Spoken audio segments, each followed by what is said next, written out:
গগনে গরজে মেঘ, ঘন বরষা। কুলে একা বসে আছি, নাহি ভরসা। রাশি রাশি ভাড়া ভাড়া ধান কাটা হলো সারা। ভরা নদী ক্ষুরধারা খর পরশা। কাটিতে কাটিতে ধান এলো বরষা। শ্রাবণ মাস, আর শ্রাবণ মাস মানে বর্ষাকাল। বর্ষাকাল যেমন খুশির মুহূর্ত, তেমন বর্ষাকালে একটা বিষাদ আমাদের মনের মধ্যে আসে। আমাদের প্রাণের প্রিয় কবিগুরু রবীন্দ্রনাথ ঠাকুরের প্রয়াণের মাস। সারা মাস ধরে কেমন একটা যেন মনটা খারাপ খারাপ লাগে। তবুও তো তিনি আমাদের মননে, চিন্তনে, জীবনযাপনে প্রত্যেকটি কোনায় কোনায় মিশে আছেন। তাকে বাদ দিয়ে তো আমাদের জীবনের এতটুকু অংশ পরিপূর্ণ নয়। যাই হোক, অনেকগুলো কথা বললাম, যার জন্য বললাম সেই কারণটাও আপনাদের সবার সামনে তুলে ধরবো। কারণ আজকে যাদের আমরা স্টুডিওতে পেয়েছি তাদের নির্বাচনে রয়েছে কবিগুরু রবীন্দ্রনাথ ঠাকুরের নাটক। আসুন তাদের সঙ্গে একটুখানি আপনাদের সকলের আলাপ করিয়ে দিই। আমাদের সঙ্গে আছেন কবিতা ভট্টাচার্য, কালের মন্দিরা থেকে। নমস্কার দিদি। নমস্কার। কেমন আছেন বলুন? ভালোই আছি। বর্ষাকাল তো মনের মধ্যে বেশ ভালো লাগে, না? ভালো লাগা, খারাপ লাগা, সমস্ত কিছু মিশিয়ে বর্ষাকাল আমাদের। রবি ঠাকুরের কিন্তু ভীষণ পছন্দের বর্ষাকাল। আচ্ছা, আজকে একটুখানি কালের মন্দিরার যে সমস্ত সদস্যরা আছেন তাদের সঙ্গে একটুখানি যদি আমাদের সবার আলাপ করিয়ে দেন। হ্যাঁ, এই মুহূর্তে আমার সঙ্গে যারা রয়েছে, আমার একদম ওপাশে বসে রয়েছে নাটকের ঝুমুর মুখার্জি। নমস্কার। তারপরেই রয়েছে আশিস চক্রবর্তী নাটকে। আবার এর পাশে আমার রয়েছে একদম শর্মিলা বিশ্বাস। নমস্কার। ভীষণ ভালো লাগছে আজকে পেয়েছি আপনাদের আমাদের স্টুডিওতে মনের জানালায়। আর মনের জানালার আমাদের যে সমস্ত বন্ধুরা আছেন, আমাদের প্রতিদিন সকালবেলা আমাদের জন্য অপেক্ষা করেন, তাদের জন্য নতুন কিছু করার তাগিদ আমাদের মধ্যে সব সময় কাজ করে। আজকে কি শুনবো? আমাদের নাটক হবে রবীন্দ্রনাথ ঠাকুরেরই লেখা দৃষ্টিদান, কিন্তু নাট্যরূপ দিয়েছে দেবযানী চ্যাটার্জি। বেশ, আমাদের পরিবেশনায় কালের মন্দিরা। শুরু হচ্ছে নাটক, শুরু হচ্ছে নাটক দৃষ্টিদান। আমাদের আজকের নাটক দৃষ্টিদান, লেখক কবিগুরু রবীন্দ্রনাথ ঠাকুর। শুরু করছি নাটক দৃষ্টিদান। চরিত্র কুমু, অবিনাশ, হেমাঙ্গিনী।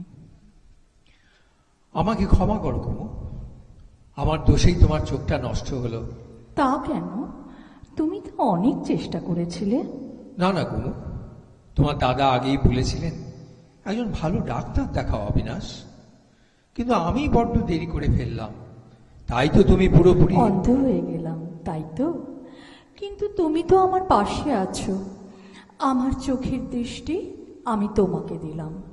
যা কিছু ভালো দেখবে তাই আমাকে বলবে, আমি মন ভরে দেখব। নিজের বোকামের জন্য যে জিনিস হারালাম তা তো তোমাকে আর ফিরিয়ে দিতে পারবো না কুমু, কিন্তু আমি সর্বদা তোমার পাশে থাকব, তোমার অভাব মোচনের চেষ্টা করব আমার যত দূর সাধ্য। তা কি হয়? তুমি সব সময় একজন অন্ধের সাথে সাথে থাকবে? তোমার বাকি জীবনটা কি হবে? তুমি আর একটা বিয়ে করো। কি যে বলো না কুমু, আমার দোষেই তোমার চোখটা গেছে আর আমি তোমাকে পরিত্যাগ করে আরেকটা বিয়ে করব? ছি ছি ছি, এতটা হীন পাষণ্ড আমাকে ভাবতে পারলে কুমু? না গো, তুমি যে আমাকে এতটা ভালোবাসো এ তো আমার গর্বের। কিন্তু এভাবে চিরদিন কেমন করে কাটবে? সতীন এলে না হয় আমার একজন সাহায্যকারী হিসাবেই আসবে। আমি তোমার জন্য যে কাজ করতে পারিনি সেই কাজ সে করবে। কাজ তো দাসীতেই করতে পারে, তা বলে আমি একজন দাসীকে বিবাহ করে আমার এই দেবীর সাথে তাকে একাশনে বসাতে পারি? কিন্তু সংসারের গৃহিণী তো চাই একজন। শোনো, এই সংসারের গৃহিণী তুমি, শুধু তুমি, আর কোনো কথা নয় কুমু। বুঝলে কুমু, কলকাতা থেকে এই মফস্বলে এসে বেশ ভালোই হয়েছে। দিন দিন পসার বেশ ভালোই বাড়ছে, কি বলো?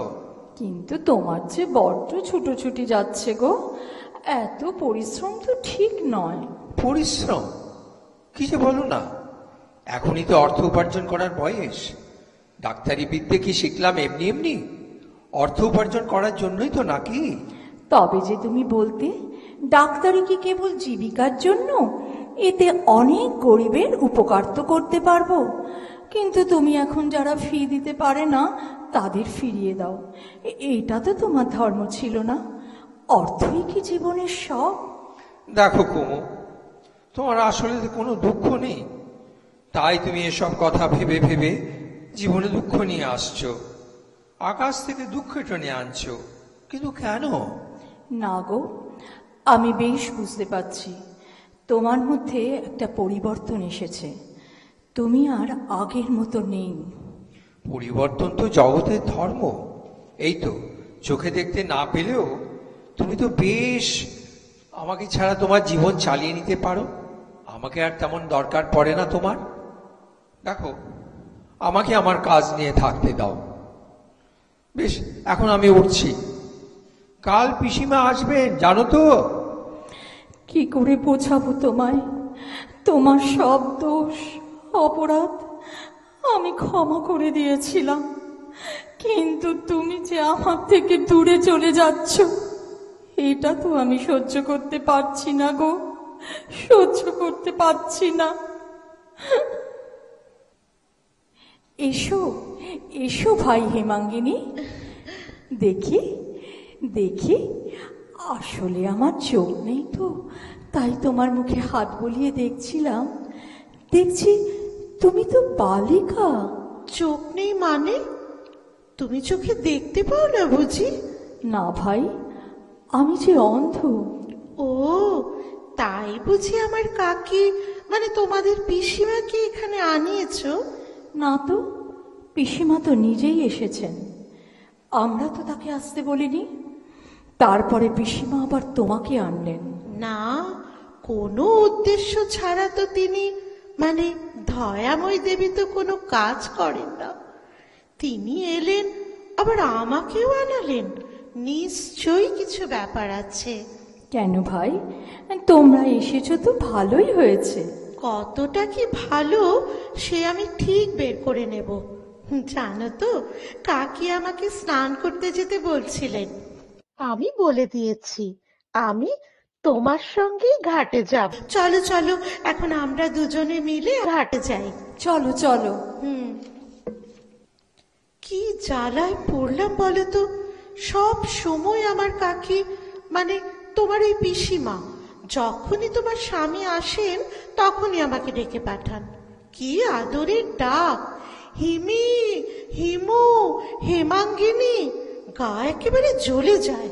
ছি, অমন বলতে নেই হিমি, হয়তো ওনার কোনো দরকার পড়ে তাই ডাকেন। তোমার স্বামীরও তো দেখি এখন তেমন কোনো কাজকর্ম নেই, যখন তখন নাকি পিসিমার খোঁজ নিতে আসেন।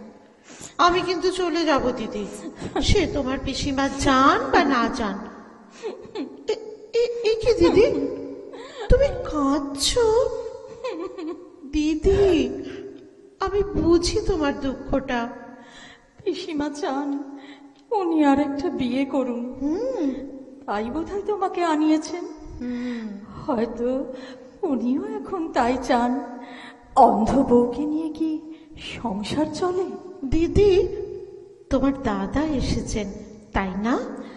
হ্যাঁ, দাদাকে আমার বড় ভয়। এসব দেখে দাদা খুব রাগ করবেন, আর উনিও দাদার সঙ্গে ভালো করে কথাও বলেন না। কেঁদো না দিদি, কেঁদো না। কোনো অনর্থ হতে আমি দেব না।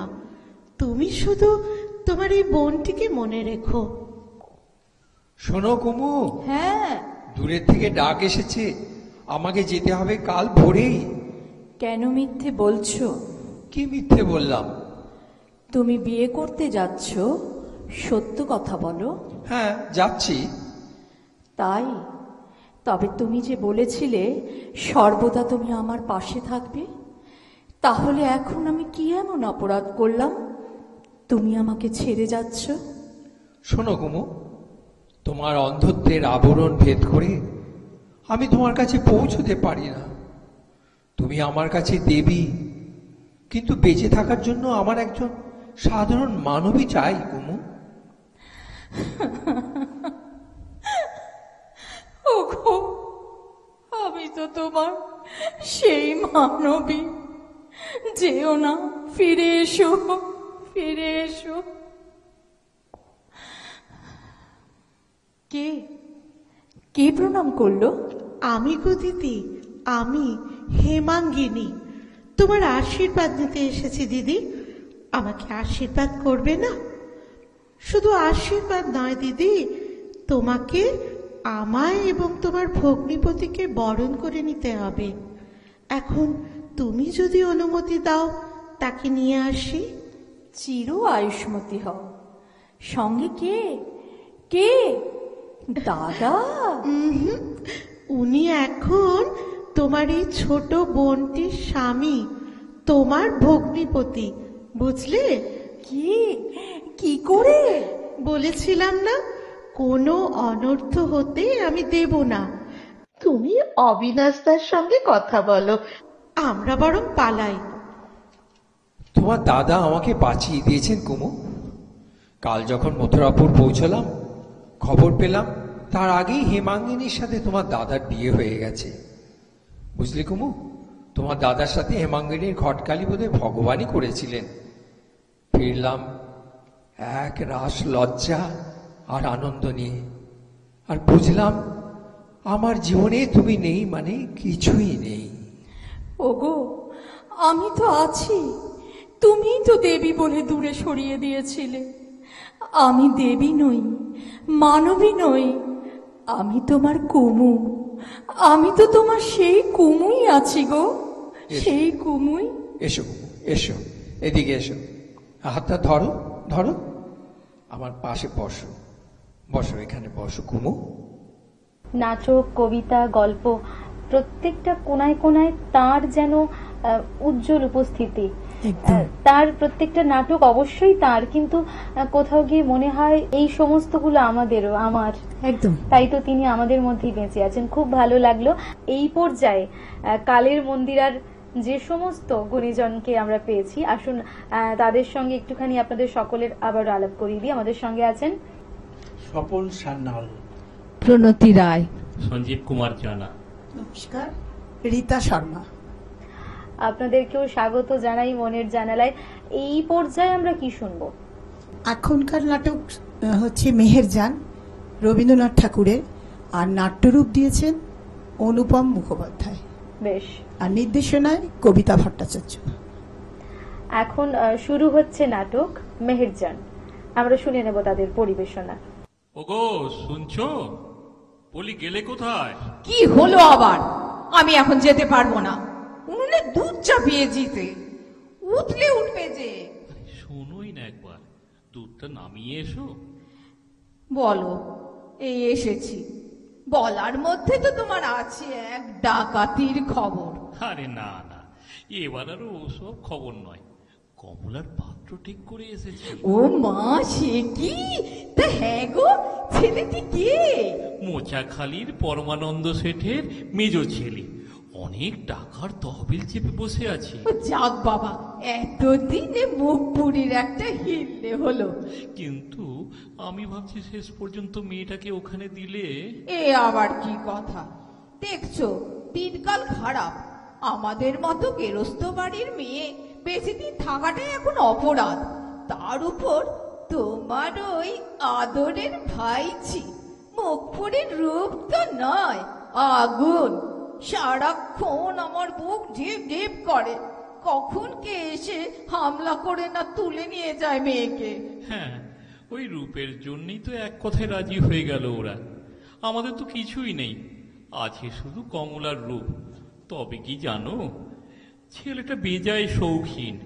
বাজ পাখি ওড়ায়, জুয়ো খেলে, টাকা ওড়াতে সিদ্ধহস্ত। ও সব বাড়ির ছেলে মেয়েদের ওরকম একটু আধটু দোষ থেকেই থাকে। শুধু তাই নয়, ছেলেটি ইতিমধ্যে একটা বিয়ে করেছে, আর একটি অল্প বয়সের মেয়ের সন্ধান করছিল। কমলার সন্ধান ওরা আগেই পেয়েছিল, আমাকে ডেকে কথা আদায় করে তবে ছাড়লো। তা বেশ তো, ওদের যখন পছন্দ তখন আর কিন্তু কিন্তু করে লাভ কি? হোক না দোষ বেড়ে, ওরকম কতই হয়, লোক তো ধনী। হ্যাঁ, তা ঠিক। প্রতাপও খুব। তালতলির মাঠ পেরিয়ে পালকি যাবে শুনে বললে, মোটা সোটা ভোজপুরি দারোয়ান আর লাঠিয়াল আছে ওদের। ডাকাতদের উদ্দেশ্য করে বলল, কোনো ভগ্নিপতির পুত্রদের ক্ষমতা নেই শেঠদের গায়ে হাত তোলে। আর দেরি করো না তাহলে। হতভাগী অল্প বয়সে খেয়েছে মাকে, তারপর আমাদের জ্বালিয়েছে। যত বড় হয়েছে ততই আমাদের সর্বনাশের ভয় জেগেছে। চুপ, কমলা পাশের ঘরেই আছি মনে হচ্ছে। থাকুক, একটা কথা তোমাকে আমি সব জানিয়ে দিচ্ছি, কমলার কান্নায় ভিজে মদটি পাল্টিও না বাপু। ছেলে মেয়ে নিয়ে আমাদের সংসার করতে হয়। আমি মত পাল্টাবো কি করে? সেটা কমলাকে ঘরের বউ করবেই, পণ করেছে। কাকামণি, কাকামণি, তোমরা আমায় কোথায় ভাসিয়ে দিচ্ছ? ও মা, তুই সব শুনেছিস নাকি? সব শুনেছি কাকি। আমাকে তোমরা মেরে ফেলো, তবু এরকম ছেলের হাতে দিও না। আর ন্যাকামো করিস না, ওরকম পাত্র হাতছাড়া হলে আর দ্বিতীয়টি মিলবে না। কাঁদিস না মা, কাঁদিস না মা, দুদিন বাদে সব ঠিক হয়ে যাবে দেখিস। দিনকাল যা পড়েছে, ভেবে দেখ, আমাদের কথাও তো ভাবতে হবে। ওরা তোকে ভালোই রাখবে। না না কাকামণি, ওরা টাকা ছাড়া আর কিছুই জানে না। ওরা থাম থাম, আর জ্বালাসনি বাপু। মেয়েটা তো বিদেই হলো, এখন তালতলির মাঠটা ভালোই ভালোই পার হলেই বাঁচি। হ্যাঁ, ইদানিং ডাকাতদের উৎপাত বড় বেড়েছে। দেশের দণ্ডমুণ্ডের কর্তাদের কাছে খোলা অবস্থা হলে ডাকাতি, রাহাজানি, খুন জখম তো বাড়বেই। এখন ঈশ্বরই ভরসা। পালকি চলে, পালকি চলে, পালকি চলে, গগন তলে। বাঁচাও, বাঁচাও। হারে রে রে রে রে রে রে, হারে রে রে রে রে রে রে রে রে। ডাকাত সর্দার মধুমল্লারের হাত থেকে কারো নিস্তার নেই। ভাগ যা। এই পালকি ওঠা। ডারবুক সাহ, ভোজপুরি দারোয়ান আর লাঠিয়ালরা সব পালাচ্ছে। ধর বেটা দিকে। বাবা সকল প্রভাত যাও, আমি হাবির খাঁ। এই রে, খাঁ সাহেব ওই আসছেন। ওনার কথা তো ফেলা যাবে না, দিলেন আমাদের ব্যবসা মাটি করে। এই ছেড়ে দে, ছেড়ে দে, সব ছেড়ে ছুড়ে বনের ভেতরে চলে আয় সব। হারে রে রে রে রে রে রে রে, হারে রে রে রে রে রে। তুমি কাঁপছো কেন মেয়ে? তোমার কোনো ভয় নেই। তুমি আমার কন্যা, এখন এই বিপদের জায়গা থেকে আমার ঘরে চলো মা। বুঝেছি, তুমি হিন্দু ব্রাহ্মণের মেয়ে, মুসলমানের ঘরে যেতে সংকোচ হচ্ছে। তুমি আমার কাছে হিন্দু ঘরের মেয়ের মতোই থাকবে মা। হাবির খাঁকে সবাই চেনে, তোমার কোনো অসম্মান হবে না। দেখো, আমি বেঁচে থাকতে এই তল্লাতে কেউ নেই যে তোমার ধর্ম নষ্ট করতে পারে। তুমি এসো আমার সঙ্গে, তোমার কোনো ভয় নেই। দয়া করে আমার কাকাকে খবর দিন, তিনি এসে আমায় নিয়ে যাবেন। বাছা, ভুল করছো। আজ তোমার বাড়িতে কেউ নেই যে তোমাকে ফিরিয়ে নিয়ে যাবে। তুমি না হয় পরীক্ষা করে দেখো, আমি এখানেই অপেক্ষা করছি। হবির খাঁর বাড়ি যে মহল, লোকে সেই মহলকে বলতো রাজভূতানের মহল। সেই ঘরে শিব পূজা হতো। হবির খাঁ রাজভূতানের ছেলে ছিল। তিনি মাকে অন্তরে শ্রদ্ধা করতেন। তার বাড়িতে হিন্দু পূজার ব্যবস্থা করেছিলেন। তিনি মানব ধর্ম বিশ্বাসী, এই ধর্মনিষ্ঠ মানুষ ছিলেন। কমলা হাবির খাঁর কথা মতো অদিরে তাদের বাড়ি গেল। ওই যে কমলা ফিরে আসছে, কি সংবাদ আনলো কমলা শুনি। এসো মা, এসো, বলো কি বললেন তোমার কাকা কাকি? আমি যেতে কাকি বলে উঠলো, দূর করে দাও অলক্ষীকে, বেজাতের ঘর থেকে এসেছে। সেই শুনে কাকা চোখের জল ফেলে বললেন, উপায় নেই মা, আমাদের যে হিন্দুর ঘর, তোমাকে নিলে আমাদের জাত যাবে। চলো বাবা, আমি তোমার বাড়িতেই যাব। আমার মোহভঙ্গ হয়েছে, আমি মানুষ চিনতে পেরেছি বাবা।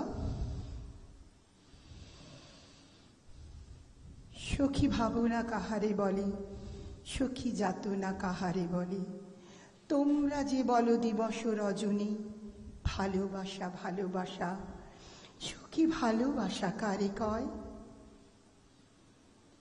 কমলার যৌবনের আবেগ উত্তরোত্তর বাড়তে থাকার সময় হবির খাঁর বাড়ির একটি ছেলে লুকিয়ে লুকিয়ে আনাগোনা শুরু করলো কমলার মোহনে। কমলা মনে মনে বাধা পড়ে গেল তার সঙ্গে। একদিন হবির খাঁর সাথে দেখা করে প্রণাম করল কমলা। থাক থাক মা, হঠাৎ প্রণাম করলে যে? বাবা, আমার ধর্ম নেই, আমি যাকে ভালোবাসি সেই ভাগ্যবানই আমার ধর্ম।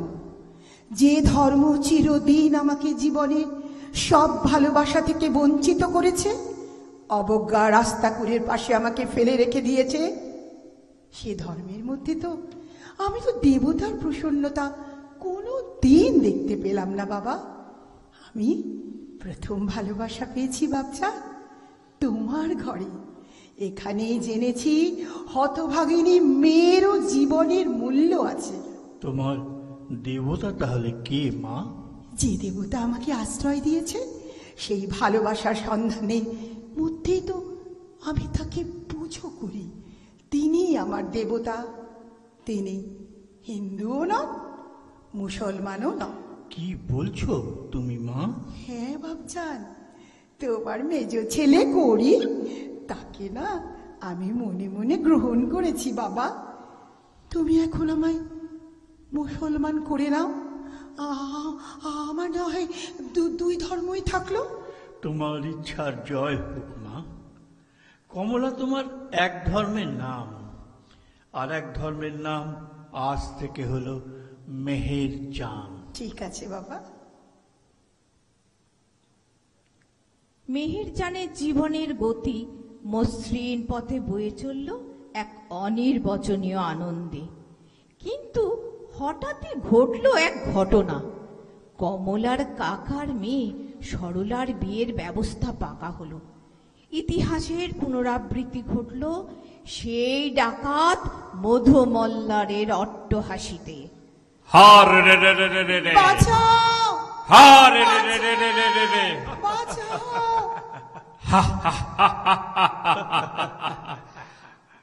মধুমল্লার হাত থেকে আজ আর নিস্তার নেই। অনেকবার ব্যবসা মার খেয়েছে, আজ তার শোধ নেব। ধর ধর, পকড়াও সব। খবরদার! ওই রে, হবির খাঁ সাহেব নয়, স্বয়ং বৌরানী মনে হচ্ছে। আবার সব নষ্ট করলে। ওরে পালা, সব পালা। হবির খাঁকে অসম্মান করা যাবে না। পালকি থেকে নেমে আয় সরলা। দিদি, আমি তোর দিদি কমলা। কাকামণি প্রণাম তোমাকে। ভয় নেই, ভয় নেই, আমি তোমার পাঁচুয়ে জাঁত মারবো না। এখন সরলাকে ঘরে নিয়ে যাও, ওকে ওকে অস্পৃশ্য করো না। কমলা মা, আমি আর কাকিকে বলো অনেক দিন তার অনিচ্ছুক অন্ন বস্ত্রে মানুষ হয়েছি। সেদিন যে আমি এমন ভাবে শোধ করতে পারবো কখনো ভাবিনি। আমার বোন যদি কোনো দুঃখে পড়ে, তবে মনে থাকে জানো, তার এক মুসলমান দিদি আছে তাকে রক্ষা করবার জন্য। এ কি করছিস বোন? না না না না, পায়ে হাত দিস না বোন। সব ধর্মের চেয়ে বড় হলো মানব ধর্ম। আমার ভাবজান কবির খা আমাকে শিখিয়েছেন, সেই ধর্মেই বিশ্বাস রাখিস বোন। আমাদের সঙ্গে ছিলেন কালের মন্দিরা এবং সেই সঙ্গে কবিগুরু রবীন্দ্রনাথ ঠাকুর। খুব ভালো লাগলো, খুব ভালো কাটলো সকাল। আপনারা সকলে ভালো থাকুন, সুস্থ থাকুন। দেখা হবে আগামী এপিসোডে। ধন্যবাদ।